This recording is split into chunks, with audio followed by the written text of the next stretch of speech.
பொம்மை மாத இதழில் ரவீந்தர் என்பவர் எம்ஜிஆர் அவர்களை பற்றி தொடர் ஒன்றை எழுதி வந்தார். நடிகர் சத்யராஜ் அவர்கள் சம்பந்தப்பட்ட விஷயம் ஒன்றையும் அவர் எழுதியிருக்கிறார். புரட்சித் தலைவர் எம்ஜிஆர் அவர்கள் தமிழ்நாட்டின் முதலமைச்சரான பிறகு எம்ஜிஆர் அவர்களின் பட தயாரிப்பு நிறுவனம் தனது படம் தயாரிப்பதை நிறுத்தியிருந்தது. மீண்டும் படம் தயாரிக்க வேண்டும் என்று முடிவு செய்த பிறகு தயாரிக்கும் கதையில் இன்ஸ்பெக்டர் வேடத்துக்கு சத்யராஜ் அவர்களை நடிக்க வைக்கலாம் என்று எம்ஜிஆர் அவர்கள் அபிப்பிராயம் தெரிவித்தார்.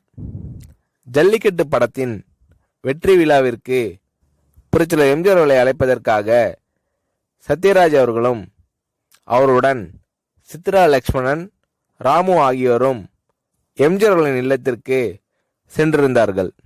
புரட்சி தலைவர் எம்ஜிஆர் அவர்கள் உடற்பயிற்சி செய்த கர்லா கட்டையை அப்போதுதான் சத்யராஜுக்கு பரிசளித்தார்.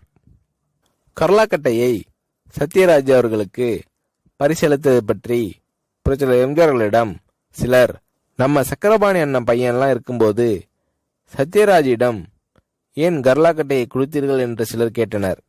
அதற்கு புரட்சியாளர் எம்ஜிஆர் அவர்கள், யார் யாருக்கிட்ட கொடுத்தா வேலை நடக்கும்னு எனக்கு தெரியும் என்று கூறினார். பிறகு இதை பற்றி கேள்விப்பட்ட நடிகர் சத்யராஜ் அவர்கள், நாம இல்லாத போது நம்மை பற்றி பேசுவது பெரிய விஷயம், நான் இல்லாத போது எம்ஜிஆர் அவர்கள் ஞாபகத்தில் நான் இருந்திருக்கிறேன் என்பது பெரிய விஷயம் இல்லையா என்று நடிகர் சத்யராஜ் அவர்கள் நெகிழ்ந்து போனார்.